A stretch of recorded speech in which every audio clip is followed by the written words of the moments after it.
Well, good morning everyone and welcome to the show. Fernando. Welcome to the show. Hey. Yay. Today we have a Nissan Xterra in for a new radio. A lot of you guys do that, meaning you put new radios in your cars. And we get asked tons of questions about where do I find this part, what dash kit, what radio. I go here and they say it doesn't fit, and that's cool. So we've done a couple of these and we'll do a couple more where we kind of take you through the steps in order to figure out, one, where to go to find the parts for your car, and then two, making decisions and stuff like that. Before we get any further, let's roll the intro.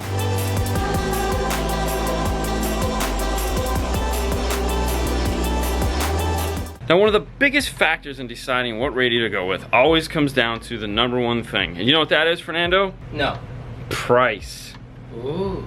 How much money do you want to spend to upgrade your vehicle? For example, this Nissan Xterra is a 2005. It's a 15-year-old vehicle, which by today's standards really doesn't mean much because people are keeping their cars definitely for a lot longer. Plus, it's an Xterra. It was a fun vehicle. It's a cool little SUV. It has this cool roof rack on it. It looks real rugged. And honestly, this one's in really good shape, so there's no reason to get rid of it and replace it with something new. But it doesn't have that radio. And with price, you can find specific features. Like, what's important to you? Nowadays, one of the biggest features is phone integration, either via Bluetooth, Android Auto, Apple CarPlay, and that kind of thing. That's what people want, and this 2005 definitely did not have it. First step is, of course, figuring out how much money do I want to spend on this. Where this gets confusing is, and this is how you should do it, figure out your total budget. For example, let's say you have $500 to put a new radio in the vehicle. Figure out what that $500 has to include. And I like to reverse this out a little bit, meaning I need to figure out my dash kit, wiring harness, and antenna adapter expense, any USB retention, backup camera, anything like that. I need to know that expense first, because those are the constants. They're not going to change. The dash kit costs what it costs. There's really not a ton of different ones. Metra and you have best kits, but they're about the same price. But before we can figure out how much they cost, we need to know where to go to get them. And I've just kind of given you a clue, but let's head over to the laptop and I'll show you. So we've pulled out our laptop and now we want to go to a couple different sites. The first one is pack-audio.com. Here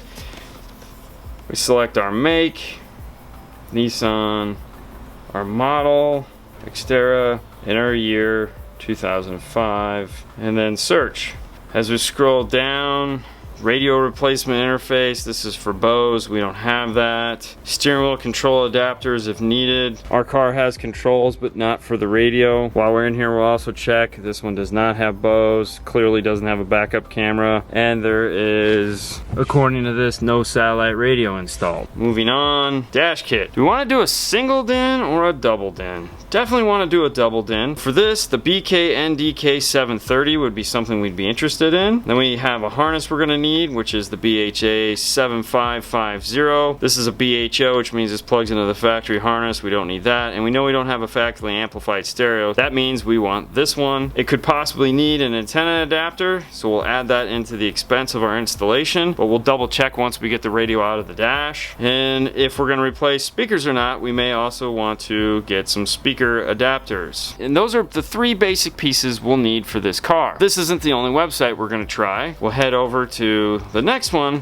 which is metraonline.com. This one will ask for the year first, then make, then model. This one will ask for a submodel, which is helpful sometimes. Get parts, scroll down. First thing up are there again the same style dash kits, so if we can't find the pack kit, we also know we have this one. The antenna adapter, same thing there. Radio harness, this is 7550, which is universal. So there again, the same three parts made by a different manufacturer. Now at this point, the third website I go to is the idatalink.com/maestro to see if there's a Maestro harness available for it. Two things why I'm not going to do that. One, this radio isn't RR compatible, which isn't the end of the world. You can still use an RR harness in a car that requires a smart harness. The only thing you'll lose is those on-screen features like tire pressure and engine reset and doors being open. But we don't need a smart harness for this car, so there's no reason to go on to that web page to see if they list anything for this car. car, there's nothing there that we're gonna be able to use. If you have a car that requires a smart harness, they do make great smart harnesses, and their steering wheel controls are some of the easiest to use, so it's worth going off to that website just to check and see if you can use one of their harnesses.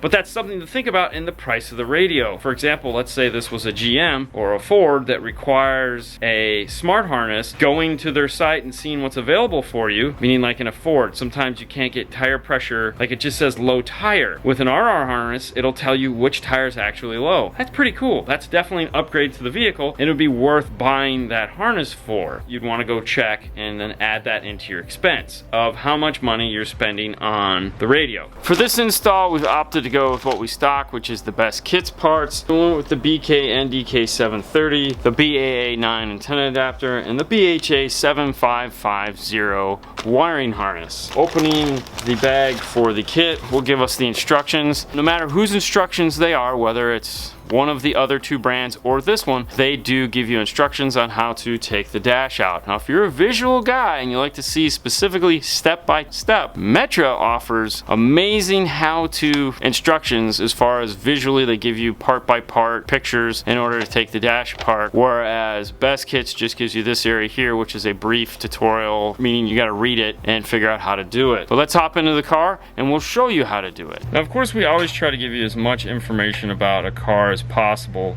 and in this case, even though this video is more geared around the process more so than the car, I have to talk about these particular dashes. Now, whether it's the Xterra, it's the Pathfinder, or it's the hard body pickup truck, these dashes, anything that looks like this, is a nightmare to get out because they have turned into eggshell. They're 15 years old, they're very delicate. The first thing you have to do is remove this guy right here in order to get one screw out right here. Depending on the year, there's sometimes a screw here and a screw here that's holding the radio, but there's also a clip here and a clip here. The problem with these two clips is that they're on these giant plastic pieces that are mounted somewhere up in this area, and what happens is as you're pulling this out, this explodes. Down here, there's also two more metal clips that will scratch the crap out of the bottom of the dash here if you're not careful. I like to start with the metal pry tool to get up into this area here. I also will go along this to see if there's any sticky goo that has been accumulated, such as Armor All or dash cleaner of any kind. Kind of like run through here easily just to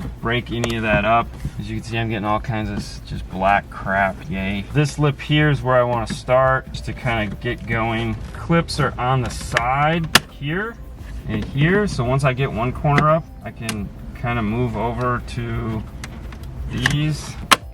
Now we only need to get it up enough to get that one screw out, and that's it. If the one clip like in this back corner doesn't feel like giving up, we're good enough. We can just reach in there with a drill and pull that one screw out. We can pull that one screw out. We can also look to see those two screws buried up in here. These are not part of the dash kit, so we don't have to worry about removing those until afterwards.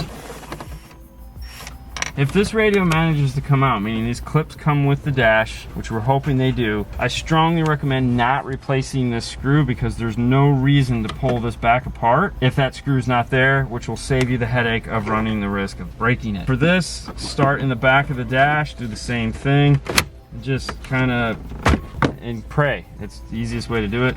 We'll snap this back down into place. On the bottom, just kind of grab in the middle a little bit, right here where the air conditioner is. Don't pinch too hard and just pull out straight. This helps to have two people so you can hold it away from the dash. Nissan is one of the cars that if you disconnect the airbag light and turn the car back on, you will get an airbag warning. What we recommend you do, unscrew the airbag light from the dash kit and plug it back in until you're done. The airbag is this guy right here. It uses a small Torx. To get this guy out, it's just the 4 screws across the top and bottom. This bar right here serves no purpose whatsoever. If you're doing something that involves a lot of RCAs, amplifiers and stuff like that, I suggest cutting this bar here and getting it out of the way so that it makes it easier to get in and out the radio instead of having to tuck and run the risk of pinching wires and doing things like that. Once the radio is out of the dash, the first thing you want to look at is the harness. Make sure it looks like the harness that we've been looking at on the internet. If you're looking at the internet and you're like, I don't know which one to get, take the radio out first. You can download the dash kit instructions and pull this out. Take pictures of the harnesses. That way you can then go on and look to see which ones match. If you're going into a shop, take the radio out of the dash and take the radio in with you and say, I need the harnesses that plug into here. We've also found out that this just has a standard antenna adapter on it, and we're not gonna need the antenna interface. We can save money there. Once we have our part list in place, we can take that amount and deduct it from our total amount that we wanna spend on our radio. Then we head over to touchy-feely radios, which unfortunately, sometimes there's not a local place to do that on. So you have to hit the internet. Pick a brand you like and start doing a little bit of research on which ones have features that you're interested in. But here's where it gets kind of fun. If you head over to a place like Pioneer, that gives you the ability to compare two radios to the next. That doesn't tell the whole story a lot of the time. Sometimes you'll find that they match identically. You could take the radio like we're putting in this car, which is the AVH221EX, and compare it to something like, I don't know, a 4500 NEX, and there'll be like 3 things that are different, and you'll be like, I don't know. And that's like, I don't know, $400 difference. Why? There's a reason for it. Usually it has to do with things like audio grade components, a faster processor, and these are all things that the manufacturers just don't put on their website. Just kind of dumb. When you're doing the research, if you're looking at something and you're like, why is it so much more for like 2 features? Realize that those features, yeah, sure, it might just be CarPlay or Android Auto, but it's still $200 more. Why? Well, chances are good it has to do on the back end side, like it has audio grade components in it, or it's a discrete output, meaning that there's an actual preamp section in the radio, which a lot of radios, believe it or not, don't have. Yeah, when you spend more money, you get a better quality. Don't just shop features. Sometimes you have to shop price. Back to the price thing, if it's not in your price point, then obviously you're not going to get it. I don't know what his price point was on this. However, this was the radio that fit his budget, so let's take a look at it. This one comes with a remote control, which may be something he's interested in because it doesn't have steering wheel controls. It has USB, an instruction manual, and warranty card. This is it here. It's a 6.1-inch display with CD DVD player built into it. It comes with Bluetooth. The microphone is already being installed in the car. It has an aux input. It has 6 preamp outputs and a backup camera. This is a very reasonably priced radio. So that means that this is not going to have the audio grade components in it and the higher end audio pack in it, but it does come with some of the basics features that Pioneers all come with, such as like a 13-band EQ, crossovers, subwoofer volume control, and of course that ever wanted backup camera option. But it's only a backup camera, it doesn't have a front camera. If he was deciding to use this to build, let's say, a bigger system, we would have wanted him to upgrade into something better, like one of the higher end NEX radios, to get him that higher grade audio pack, because it will sound better. There's no question about it. The more money you spend on that, the better it sounds. In this case though, he just wanted a CD player and a DVD player that worked because his is broken, and Bluetooth is a handy thing to have. And when you take the kit out of the bag, most kits are universal, meaning they got a bunch of little arms and tabs and things like that on it. In the instruction manual here, it'll tell you which tabs belong to what, meaning break these tabs off to do this car, break that tabs off to do that car. And sometimes that can get really confusing because there's a lot of tabs on here. What I like to do is grab the factory radio, look at the instructions, and kind of get an idea as what they're trying to talk about. In this case, we have a tab here that goes in and a longer tab here that goes out. Those tabs kind of match the tabs that are here and then down here. And if I go to my instructions where it says Frontier, Pathfinder, Xterra, it's saying to retain those and break these two off the side here and here. And after looking at this, it does make sense. To get these off cleanly, I like to take a pair of duck-bill pliers and just kind of rock it back and forth a little bit, and then it'll snap off and give you a nice clean bend. Sometimes on these thicker ones like this though, that doesn't always work. Go slowly and do multiple bends across it, it will come right off. Another thing you can use too is a grinder. However, it does leave a bunch of little particles on here that you have to remove off. Cutting them with a razor blade, well hey, if you're that skilled and you can sit there and do multiple passes with a razor blade, rock on. I don't have a lot of luck, I cut myself a lot, so I use this as just a last resort. For this kit, it's a pretty simple assembly. You have 2 teeth here, they match these 2 holes. You slide them through at an angle. Once they're in like this, you just snap them into place, and you have a kit that holds together. It actually holds together really well, no glue required.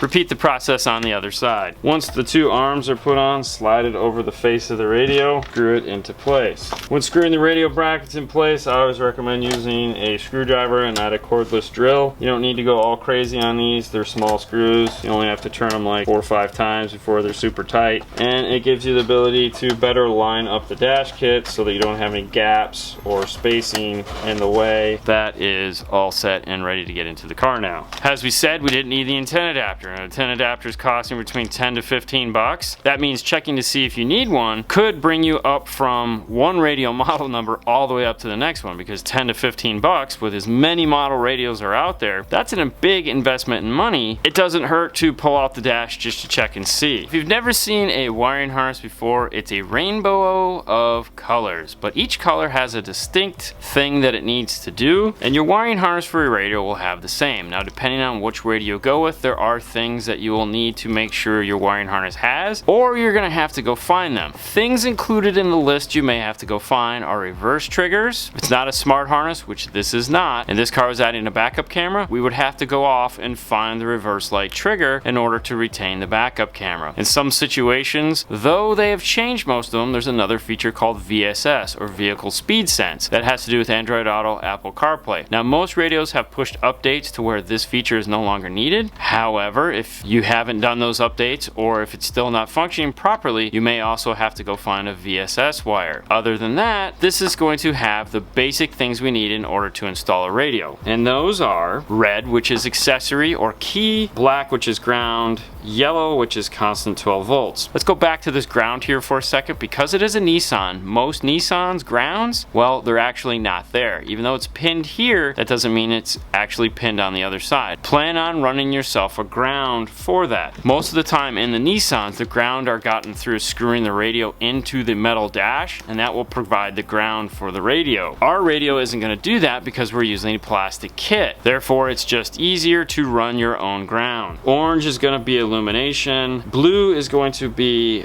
antenna. Gray and gray black are going to be the passenger front speakers. White black is going to be the driver's front speakers. We have a second harness for this car, which has a blue white, which is only going to be for the cars that have the premium sound systems. This is the amplifier turn on. Next to that is a black white. This black white there again is for the same cars that are going to need the blue white. This is a shield ground to prevent engine noise, which is the best way to describe it. This has to be grounded, just like this black wire here has to be grounded. You can take both of these wires, connect them together, and go ground them to some more piece of metal in the dash. Green, black are going to be the driver's rear speakers, and then purple, black is going to be the passenger rear speakers. The solid color is the positive, the black color is the negative. Those colors are going to match up here to our Pioneer harness. That means what we have to do is marriage these two together. With the harness all together, we have our extra ground wire here. That takes us to one other feature. In this case, even though this radio has Bluetooth, it also has a USB cable. You may want to mount a dash-mounted USB cable, such as the USB DMA1,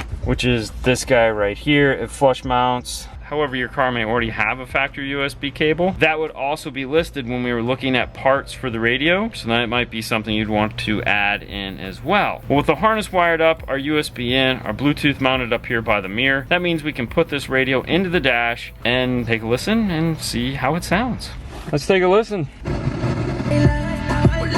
Alright, we got sound. The last thing you want to do anytime you're putting a radio in, whether it's yours, the cousins, the friends, your customers, is set the date and color of the radio. That is very important. It might not seem like it to you, but it is. Now, seeing how we're talking about color and display, this is another big topic that you guys often ask us about. You'll go out and you'll buy a radio like this, and the first thing you'll ask is, how do I add a custom display to it? And when we were talking about options that don't seem like a big deal at the time, one of those is the ability to add in custom displays and or custom boot screens. Those are typically options as you spend more money. This radio has none of them. The next up from this gives you the option to change the display in the background, and the next one up from that allows you to change the boot screen. Alright guys, well, we hope you've enjoyed this video. If there's a feature that we didn't talk about or you think we might have missed, or just leave it in comments down below, and it might be a future video that we make just to cover those points. Sound like a good idea, Fernando? Great idea. I figured it would. Alright guys, So this is just one of those helpful, like, hey, think about this when you're going to buy a radio. We hope you enjoyed this as always. Fernando. On to the next one, guys. You guys have a wonderful night as always. We'll talk to you later next time. Bye. Bye.